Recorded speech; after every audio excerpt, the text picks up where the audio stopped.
Hi, welcome to Riders of a Certain Age presents Conversations Beyond the Barn. I'm your host, Fran Severn. Each Tuesday, I chat with people whose lives center around horses in unusual, unexpected ways. These are people who create the richness and variety of the equine world with their fascinating careers, hobbies, and livelihoods. Their stories show their passion for horses and the equine world, and it is a treat for me to share them with you. So sit back, relax, and enjoy this week's Conversations Beyond the Barn. Welcome to this week's edition of Conversations Beyond the Barn. I'm your host, Fran Severn. Finding a way to make a living with horses is a wonderful dream, and it's something all of us have and very few of us ever manage. My guest today is someone who did, does, and is a professional in the horse world. But she's not a rider or a trainer or a breeder. Summer Grace is the owner of Flaxen Mane Media, which provides publicity, promotion, and photographic services for equestrian-focused businesses and events. Welcome. Thank you. Thanks for having me on. Very profound. So many of us grew up around horses. I would have loved to have stayed with it, but we've moved on to other fields and careers as we got older and life got in the way. You, however, managed to stay in the saddle, so to speak, for your entire life. Were you always horse mad? Were you come from a horse family? I do not come from a horse family. Nobody else in my family rides or understands the obsession. I not always. I think I started taking lessons when I was about 7. I had done some pony rides at a birthday party. I'd done some trail rides, and I just asked my parents one day I wanted to ride horses, and they didn't know enough about it to say no at the time, so they said yes. And that was it. There was nothing else I wanted to do. They tried to get me into every other sport, and I had zero interest in anything besides the horses, for anything in my life. So I I worked as a working student, from 14 onwards. I was at the barn every weekend while other friends were at the beach and, doing that kind of thing. So work-wise, life-wise, it was all encompassing to me for sure. So, when you went on to college, were you looking to study equine studies, or did you realize that this is fun, but it's not a way to really survive financially? Yeah, I definitely would have loved to have gone to a school and done some equine studies. At the time, I was looking at a state, but my dad really wanted me to stay in state, so he decided the cheaper option would be to buy me an off the track thoroughbred, and keep me in state. And I don't think that's worked out to be the cheaper option long term. So I went to school in my hometown, and I graduated with a degree in multimedia journalism because that was something I had started off with a business major, did not like the math section of that. It's not my brain. So, and I had always kind of enjoyed the media aspect. Both my parents are actually in the film and entertainment industry. My dad owns his own production company, and my mom was a hair and makeup artist. So I liked the hours that they worked long days, but they made their own schedule. They weren't on a desk job type of situation. And I at the time thought, well, if they don't have to work a 9 to 5, why do I? So I majored in that, hoping to find a way to collaborate that with the horse industry. And I think right out of college, I sent in to apply for an internship for Phelps Media, which was the biggest media company around at the time that I knew of. And they were right there in Wellington. So that's kind of where I grew up, was in Wellington. And so I interned for them for about a year. And that was great. I was at WEF, almost every day. I would show my horse and then take the trailer and the truck back to the parking lot of where the company was and just work the rest of the day and then go pick up the horse and go home. And For the people who aren't familiar with the acronyms, what is WEF? It's the Winter Equestrian Festival. It's kind of the number one hub spot in the world over the winter for show jumping and hunter jumper stuff. And kind of everybody from all over the globe comes there, and it's a really unique experience. It's like for 4 months out of the year, it's just every horse person is in Wellington. So, It um, it really is pretty fantastic because sometimes sometimes it's aired. so that Yeah. if you're someplace Yeah. else, you could watch it and at least vicariously enjoy the adventure.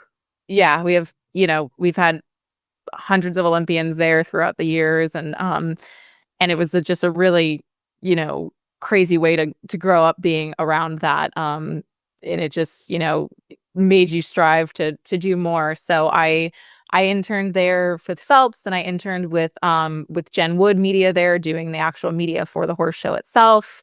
And that was all amazing. And then I got the opportunity to actually become a barn manager at a friend's farm in Fort Myers. Some friends of mine I'd known for a long time, they started up a barn there, and I agreed to go with them and start that. I kind of thought it would be like a 6-month project. I ended up staying for 2 years. So that's how it goes, right? I had 25 horses towards the end of it. It was a long job, and it was fantastic, and I'm still friends with all of them. But kind of some other elements of it fell apart, and I just decided, long term, it wasn't really going to be sustainable for me and for what I wanted. Sure. So I came back to Wellington and started working with the media people at WEF again. Just kind of trying to figure out what I wanted to do as the next step and what would allow me to have a little more freedom for travel and for my horse, and and also a little bit more money without working 18-hour days. Yeah. There was an impetus for you to finally go out on your own, because you probably could have stayed working for people who obviously respected and wanted you, but there was a little impetus to kind of make yourself grow a little bit and move into a different direction. There was, yeah. I had a horse at the time that was, he was really special to me. And he was kind of my everything when I left that job. A lot of that job had been my personal relationship, had been, my friends. And so I was a little bit down in the dumps when I left that. And he was kind of my main focus, besides the work that I was doing, which I knew was going to kind of come to an end towards the end of WEF. And then he actually passed away really suddenly in April of that year. And it was a big moment of, what do I do now? Do I stay in the horses at all? Do I, what do I do to fill my time and to fill my passion and give me something to work towards? Because he had been what I had been working towards for 7 years.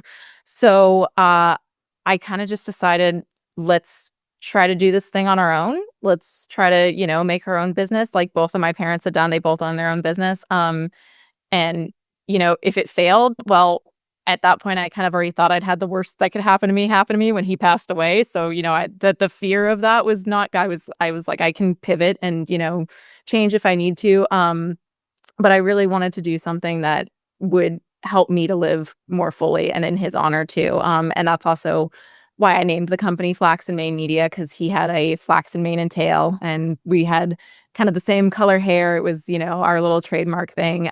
So I couldn't think of a better name for the business than to, and be in his memory. And it's distinctive too, that they Yeah. think of that, they'll know of you. Now, most of us, if you think about starting a business, you have a store, you have an inventory, you have predictable customers looking for a certain thing, but your field is very different. So how do you find clients, and what are the things that you do? And what does publicity mean? What does releases, reels, what does all that mean to your clients, and how do you find them? Yeah, so I think as far as finding clients and finding, different jobs, it's all about, a lot of it's who you know. That's for sure. I met a lot of people when I was interning at those two positions, and stayed in touch with them, and made sure that if they needed something, they knew that I was available and I was willing to jump in any position. So that's the other thing I would say is take everything that's offered to you in that first startup time. There was a lot of jobs that I did that maybe wasn't where I saw the company going long term. But I got a foot in the door with other people, with new shows, and just expanded my knowledge so that, if I needed to do something in that capacity, I could. And made me useful to people. They would say, "Oh yeah, Summer's great. She can just jump in." I didn't have really anything tying me down at the time. I didn't have a horse. I didn't have kids or a husband or anything. And so I was just like, have camera, will And so I've kind of refined the business a little bit at this point. What I like to say we really focus on is content creation, whether that's for an equestrian business or a horse show or, a private barn, anything like that. Just making them high quality photo and video content to stand out and to really, be able to tell the story of their brand. But we also do press releases. We also do, social media management, PR relations. So reaching out to sponsors or, magazines and stuff to get future articles and that kind of thing. So a little bit of everything. But our main emphasis, I would say, is on that content creation. And I've really found a niche with that I enjoy working with the horse shows themselves. Yeah. So this is a very unpredictable lifestyle, though. Do you have a home base? Do you have like an actual apartment Sure. comes or you're still in your mother's basement, Yeah, so when I moved up to West Palm to Wellington, I moved out of my parents because they lived down in Fort Lauderdale, and I was kind of just jumping from apartment to apartment depending on who I was working for, and even just packing clothes, every few months got frustrating. So I actually bought an RV because rent was crazy down there, and I thought Yeah, this well, would yeah. be a cheaper way to go. So I bought my starter RV and I lived in that for about 3 years, and then I bought the RV that I have now, which is basically an apartment on wheels. It's a 45-foot fifth wheel toy hauler trailer. It's a monster. Every time I drive it, I'm like, this is ridiculous looking, but it's great because I can just take it with me. And then wherever I go, I have my entire house. I have all my clothes. I have my pets. We have everything. And I can't say it's the easiest to get around, but it's definitely been some adventures taking it different places. And, once I get it parked, it's great because then there it is. But You're there. You're there. yeah. So you spend how much time do you spend on the road? It's gotten a little less crazy in the last year or so. I was doing about 6 months up north and 6 months down south in Florida. Now I'd say I'm up north about 3 or 4 months, and then the rest of the time I'm in Florida. There's still a good amount of travel by air and stuff for, smaller shows. I'll take the RV if it's, 2 or 3 weeks or longer. If it's just a week or 5 days or something like that, I usually try to fly because it's a lot to pack up and move for that short of a time. Yeah. But yeah, it's been great. I mean, I didn't realize there was an option to, not sweat and be miserable all summer than just being in Florida. So, the first summer that I was out of Florida for the summer, I was like, this is great. So, So uh, I would think that each show has its different personality. What are they like? What are your favorites? And what ones are the ones that like, well, yes, it's a job. yeah, I think they all are unique, honestly. And I can't say that there's anyone that I have gone to that I wouldn't go back to. I think, WEF was always going to be my first love because that's where I got my start with grooming, with the media stuff, everything. I think Traverse City was one of my favorite places because that's where I first really traveled to the first time when I started my business. And it was What show is there? What show is that? it's called Traverse City Horse Shows, and it's in Traverse City, Michigan. And it's gotten really big over the last couple years, but just, the venue, the town is exceptional. And I made a lot of good longtime, friends in the industry up there. I just went to the Aiken Horse Park for the Aiken Charity Classic last year, and that was just a really cool, different environment. I'd never gotten to be in Aiken. And they had amazing hospitality there, and it was, just a fun little boutique event. Hits Saugerties in New York, in Hudson Valley. That's a gorgeous venue. And the town is adorable, but like the venue is just so nice, and you get to see a lot of like really top level action there. Washington International Horse Show is another one I do, and that's just a week, but like it's a really, really top team that puts on, incredible production. We have everything from like the nicest hunters to, FEI classes, and a Nations Cup qualifier there. So that's always it's a hard week, but it's always a really fun week, and you feel really, successful at the end of it. So I think they all bring something to the table, and I think, everything from a schooling show up to the Winter Equestrian Festival, you can find the good and the bad in everything. What are some of your absolutely favorite memories? You're sitting there thinking, I can't believe I'm here. I will remember this forever. I could die a happy woman now. One of the, Yeah. did you have any like really outstanding memories and outstanding people? Yeah, I mean, I think I've met a lot of great people. Jen Wood, who I said I did one of my first internships for, she has just always been supportive and always been, helpful to me. Like she's a great role model as far as, being in this industry.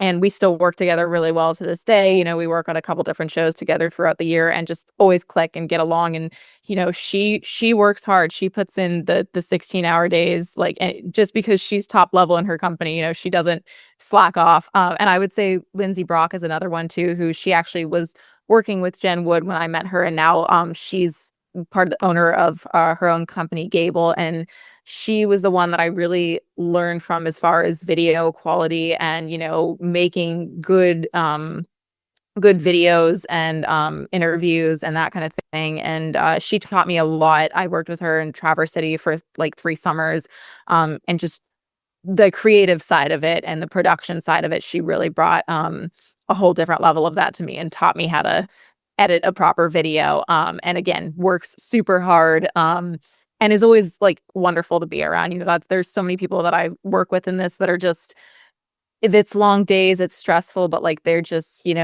they're great people and they want to teach and encourage, the next group of people to do it. I think standout wise memory for me, I mean, going to World Cup finals in Omaha a couple years ago was awesome just because, it's World Cup finals. So that's pretty insane. And I think the first summer that I did Traverse City, I was there for the American Gold Cup. So in 2021, that was a couple years ago. But that had been, that was the year I lost my horse. That was the year I started my business. And so the beginning of that year had been really, really awful. And then just to be at that venue and feel like the electricity of the day, and it was perfect weather and everyone was on their A game to produce a great show and a great event that day, and the American Gold Cup is iconic, and it was just kind of like, wow, we really like made something out of this. We set up this business not knowing what was going to happen, and like we really made something out of this, and it was really cool. You're sitting there thinking, and they're paying me for being Yeah, here. exactly. Anytime anybody was like, "Sorry, I know it's a long day," I was like, "It's really not compared to the days that I'm used to." So, Oh, yeah. really So now, okay. do you have you told me you now have another horse and that is a very special story as well. Yeah, so, I had bought and sold a couple other horses after my heart horse died, What was his name? but his name was Abraham. Okay.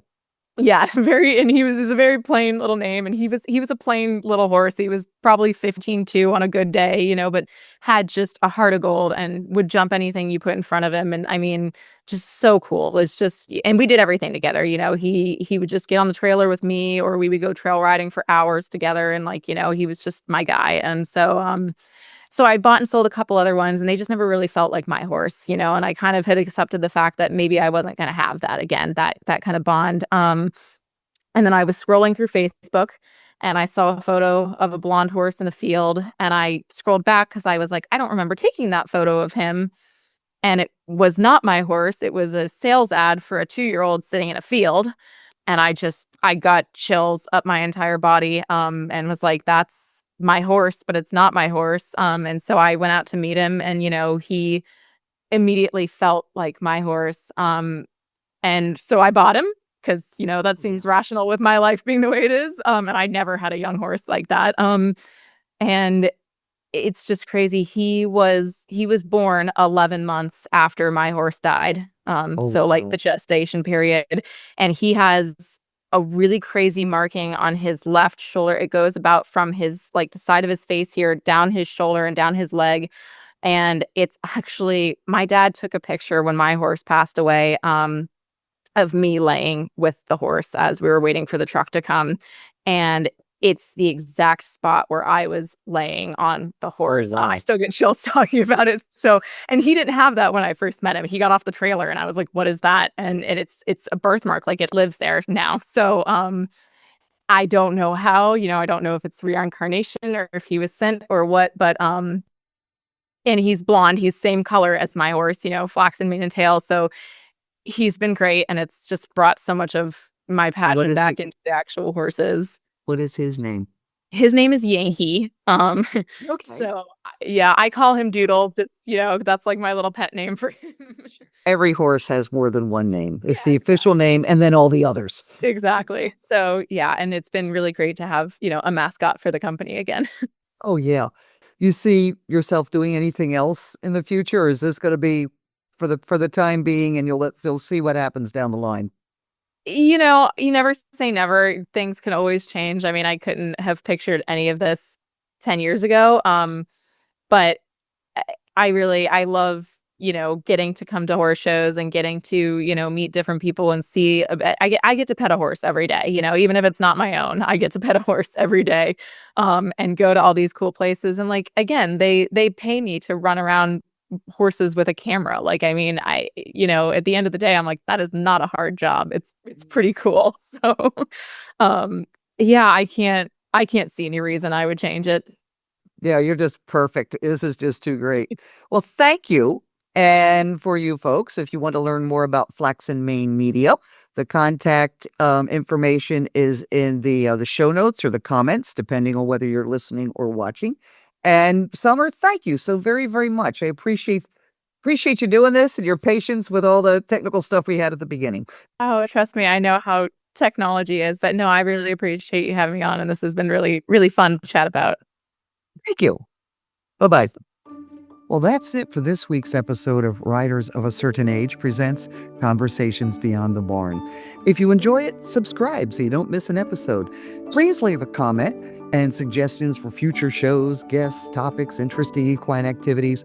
I'd love to hear about them, so would everybody else. And while you're at it, you can support the podcast by buymeacoffee.com/certainage. Support Conversations Beyond the Barn. Thanks for listening. I'll see you next week.